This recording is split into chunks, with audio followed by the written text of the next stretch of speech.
So he said that in Ghana, it's already been practiced yes, for many years. in Ghana for years. So what about this tactile that you talk about now? How will Oh, that, since that seems to be maybe a softer landing to have more people to vote, is that the case? Yeah, the tactile in Ghana, okay, I was a leader of the West African Union of the Blind, leader for English-speaking West Africa for some years, for 4 years before. And I had to visit some of the countries. I saw the tactile guide in Ghana, and there they just decide. But remember that I said they don't have as many political parties as we have here. So there they are able to say, look, when you see 3 dots is for so party. When you see so dots is for that party. And so everybody goes along with it. You don't need to start studying how to read A, B, and all that in Braille to know how to vote. So that might be an easy way out, but it's a debate that is neither here or there. It's something that we have to really look at as a body with the decision makers, which is the best for Nigeria, considering the number of political parties we have here. So looking ahead now, Mohammed, for instance, now, what would you expect to see from INEC? Because this clearly, as you said, is very possible that this is a test run to see how successful. But looking at elections in Nigeria and the broader picture, looking at 2023, how well do you think that they can incorporate this? Not even 2023. 2023 might be too far. 2019 itself. Yeah.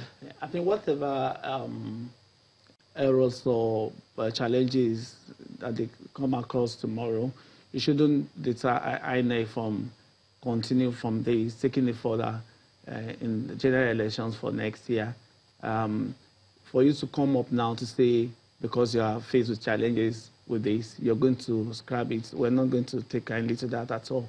So I think that they should consult widely and carry every stakeholder along here so that we can improve on what they have done. So we are looking forward to improving on this, not to drop the idea of having the blind people go into the polling units to independently cast their votes. Of course, the tactile thing might be the way out, but the challenge here, of course, is how many dots are you going to give to a particular party when we're having about 91 political parties in Nigeria?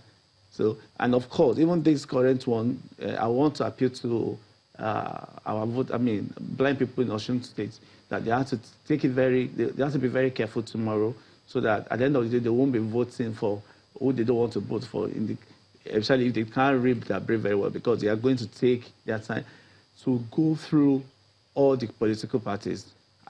What they have done there is a guideline to each of the political party, and when it gets to where you're going to thumbprint, there's a hole where you're going to drop your finger. So that, where we're going to place a thumb to cast your vote. And one good thing about that is they won't know who the blind people have voted for, because it's still ballot paper.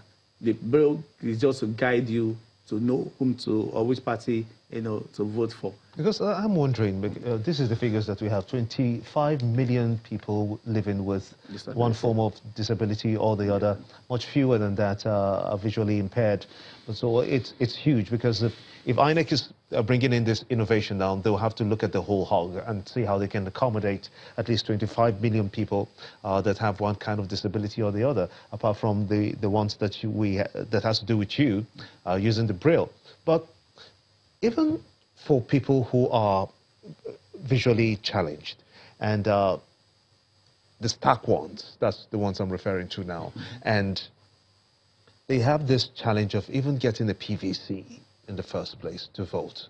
How does that work to begin to have a robust system that can allow them to have PVCs so that they are eligible to vote? Will the PVC have textures, different kind of attachment to it that will suggest that you can now look at it and feel it, and then know that this is for visually impaired people, and a little different from what the people with sight have? Well, for me, I don't Yes, think. of course.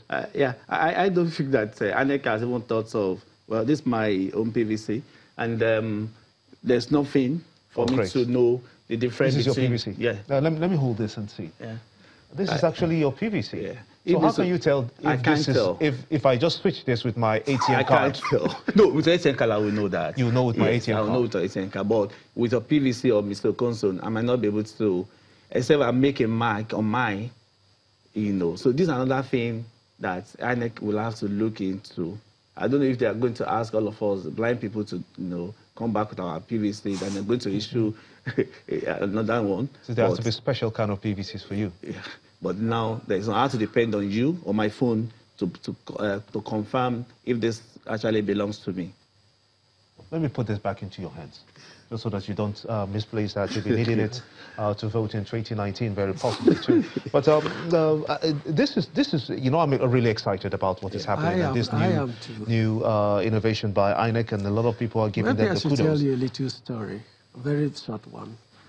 A friend in Gombe told me of how he went to vote with a very close associate.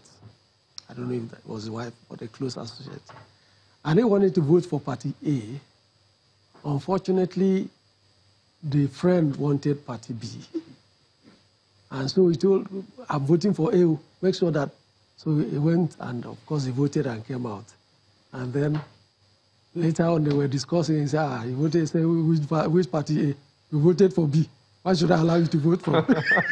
You see the importance of so the confusion just sets in. So the importance that we vote independently. Of course, he didn't take it kindly with his friend, which caused a very serious quarrel. So this the message is even as simple as that, is it could go a long way to disenfranchise someone, and INEC should be putting those into consideration, which I believe that Mahmoud Yakubu, the INEC chairman, is doing at this time. But I must thank you very much indeed for talking to me. Tunde Mohammed, the chairman, Lagos State Association of the Blind, and David Okon, the former president of the Nigeria Association of the Blind. Many thanks indeed for talking to us. You're watching Osun State 2018 governorship elections, and this is the studio. We'll be back after these messages. Join us again.